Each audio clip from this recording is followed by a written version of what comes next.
Bien, vamos a explicar un ejercicio de aplicaciones de las derivadas, ¿ya? El ejercicio dice así: un fabricante de flores vende a 400 pesos cada pieza producida y opera bajo la siguiente función de costos, ¿no? Entonces, nuestra función de costos es esta, ¿ya? He tomado algunos datos. Dice: un fabricante de flores vende a 400 pesos cada pieza producida. Entonces, lo que me da a entender es que está produciendo un número de piezas, ¿no? Y cada pieza, entonces este sería como un precio unitario, ¿no? Entonces precio unitario, yo le he puesto PU, son los 400 pesos.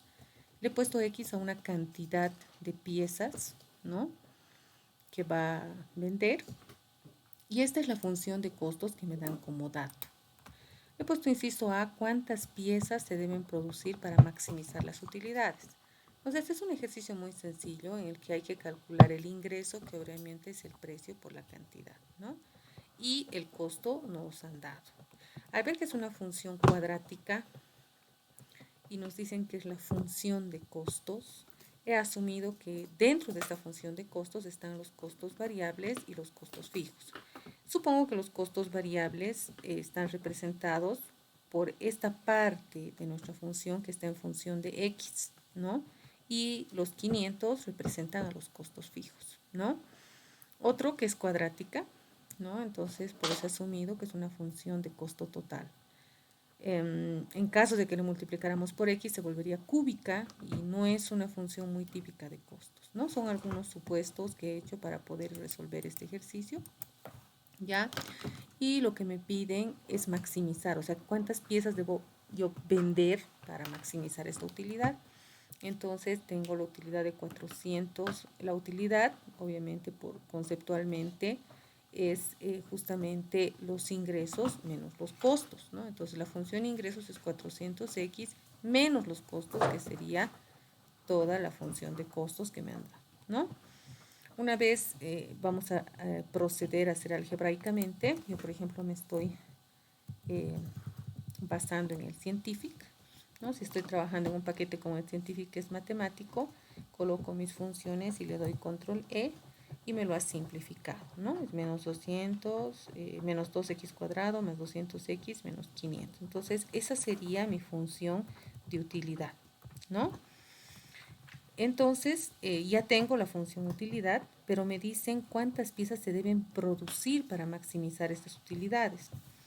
En la teoría de derivadas, para sacar un punto crítico, que puede ser máximo o mínimo, lo que hay que es utilizar el criterio de la primera derivada, ¿no? Y en este caso la primera derivada la he sacado, me he valido también del Scientific, aunque es muy fácil sacarla, ¿no? Sería menos 4x más 200 la primera derivada, pero también puedes meterla como du sobre dx, poner la función du y también derivar en el Scientific, eso depende de cada uno.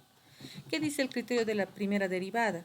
Que para encontrar un punto crítico yo debo igualarla a 0, ¿verdad? Conceptualmente la derivada es la pendiente de la recta tangente de una curva y en un punto crítico la tangente es 0, ¿no? Entonces acá derivamos, despejamos y va a ser 200 sobre 4 igual a 50.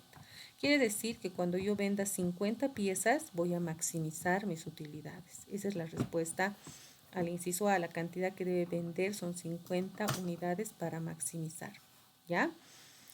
El inciso B: ¿a cuánto ascienden las utilidades? Bueno, entonces en la función de utilidad que yo he sacado acá, ¿no?, restando ingresos menos costos, lo que voy a hacer es reemplazar las 50 unidades.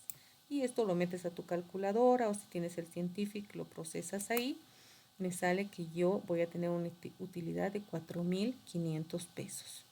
Y el inciso C desea que grafiques este escenario, ¿no? Entonces, hay varias formas de graficar.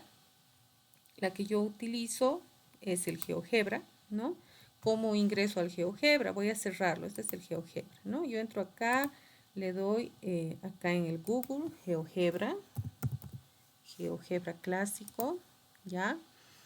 Este es el que yo utilizo. Hay varias formas de entrar al GeoGebra. El GeoGebra es un software buenísimo que tiene muchísimas aplicaciones. Una de sus aplicaciones es graficar y poder interpretar. Hay varias formas de graficar. La más sencilla, ¿no?, la más elemental, se podría decir, es cuando yo voy a tomar mis funciones. Me dice que grafique este escenario. Entonces, a mí me hubiera gustado graficar las utilidades. Para eso me voy a la función de utilidades que yo he encontrado. Aquí está la función de utilidades. Es menos 2x cuadrado más 2x menos 500, ¿no? Entonces me vengo acá y le voy a colocar y es igual, ¿no? ¿Cómo escribo? Escribo con mi teclado. Tiene otras opciones que vamos a ver acá en un minuto, ahí están, ¿no? Y aquí dice menos 2x cuadrado más 200x. Entonces aquí le pongo menos 2x, pero para subirla al cuadrado es bueno usar estas funciones que tiene acá, ¿no? Más, ¿no? Menos 2x cuadrado más 200x menos 500. Entonces vengo acá, más 200x menos 500, ¿no? Entonces esa sería ya mi función de utilidad. Tal como podemos ver acá, ¿no? Acá se nos está mostrando que tiene que ser una parábola, ¿no? Por concepto nosotros tenemos que ver que esto es una parábola porque es cuadrática, tiene un término independiente, bueno, muchas características que se llevan en geometría analítica, ¿no? Para detectar una parábola. Entonces, mi pantalla es touch, yo puedo jugar con esto. El GeoGebra bajado a tu celular es mucho mejor. En el celular se pueden hacer maravillas, ¿no? Entonces, también puedes entrar con la misma opción, puedes entrar al GeoGebra. Cosas que podemos advertir acá. En el GeoGebra, cuando tú te pones sobre la función, mira, te la habilita. Te está mostrando qué es esa función. Dándole un botón derecho aquí en propiedades, puedes cambiarle de color, puedes jugar, ¿no? Ese es solamente el principio, ¿ya? Después, ¿qué más? Se pueden hacer muchísimas otras cosas. Por ejemplo, acotar el punto máximo. ¿Cómo? O sea, yo me entro acá y le digo que me trace puntos. ¿Qué punto quiero? Me pregunta el GeoGebra. Quiero un punto del objeto, quiero una intersección, etcétera. Yo le voy a decir que me ponga los puntos extremos. O sea, esta función directamente me encuentra los máximos y mínimos de una función. Ya lo he marcado y luego me vengo acá, ¿ya? Y como me he venido acá, me ha acotado el punto máximo. Y fíjense que justamente el problema dice que yo corroboro esto gráficamente. Justamente acá me está mostrando ese punto de máxima utilidad en las 50 unidades que yo he encontrado en el ejercicio, ¿ya?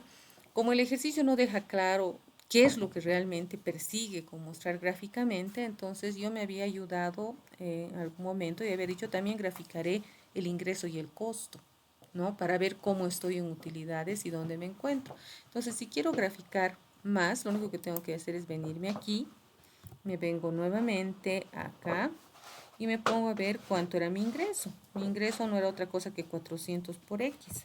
Entonces escribo esto y pongo Y es igual a 400 por X, ¿no? Entonces me está mostrando, lógicamente es una línea recta, ¿ya?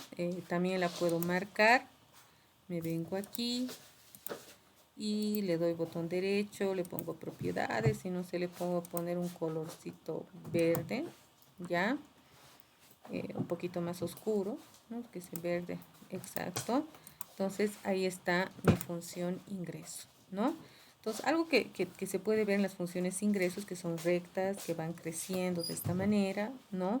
Y esta recta, por lo que veo, lo voy a ampliar un poquito más aquí, está pasando por el origen, ¿no? Por el origen del sistema, una recta de ingresos un tanto interesante, ¿ya? Y vemos que está a este lado. Ahora, también quisiera ver qué pasa con la función costos que me han dado. En principio me dieron una función costos que era 2x cuadrado más 200x, ¿no? Entonces pongo acá que y es igual a 2x al cuadrado. Aquí está nuestro tecladito, nos muestra nuestro 2x al cuadrado y más 200x más 500, ¿verdad? Entonces me vengo acá y le digo más 200x más 200x más 500. Ahí está. Esa es mi función costos. Las funciones de costos se caracterizan porque asumen formas parabólicas o exponenciales en su forma clásica, ¿no? Entonces, algo interesante de observar de las funciones de costos e ingresos, cuando nosotros vemos, es justamente observar que estas funciones se intersectan, ¿no? Deberían intersectarse. Y a esta función se le conoce como el punto de equilibrio financiero, ¿no? Porque aquí, justamente en este punto, yo puedo encontrar también su intersección, ¿no? ¿Qué puedo hacer? Puedo venirme acá y aquí me está diciendo, me está dando varias opciones, ¿no? Me está dando la opción de extremos, la opción de encontrar segmentos entre rectas, la opción de encontrar intersecciones, etcétera, etcétera, ¿no? Entonces, yo le voy a poner acá, por ejemplo, encontrar la intersección mediatriz, bisectriz. Acá me está diciendo que quiero extremos. Yo le digo quiero encontrar la intersección. ¿Entre qué? Me voy acá y le marco, por ejemplo, a la función ingreso, a la función costo, y ahí me encuentro el punto de intersección de las dos. Este es su punto de intersección. Si yo me fijo, este punto D, ¿no? Es justamente 1026, ¿no? En lo que corresponde al dinero, que corresponde a 2.57 unidades. O sea, quiere decir, si vemos en este segmento, que nuestra función ingreso, ¿no? La que tenemos acá, la función ingreso, durante todo este tramo hasta acá está muy por debajo de la función costos, ¿no? Entonces quiere decir que es un área de pérdida, porque si está por debajo de la función costos, quiere decir que los costos son mayores a los ingresos. Pero pasado este punto, ¿no? Vemos que ya también la función ingreso es la que está encima de la función costo. Entonces es una situación súper interesante. Sería una situación ideal para un proyecto que superando las 2 o 3 unidades nosotros ya podamos tener utilidades. No pertenece mucho a la realidad, ¿no? Porque normalmente no es así, pero es una situación óptima y si se trataría de un mercado sería también un mercado óptimo. Bueno, esos eran los 3 incisos de nuestro ejercicio.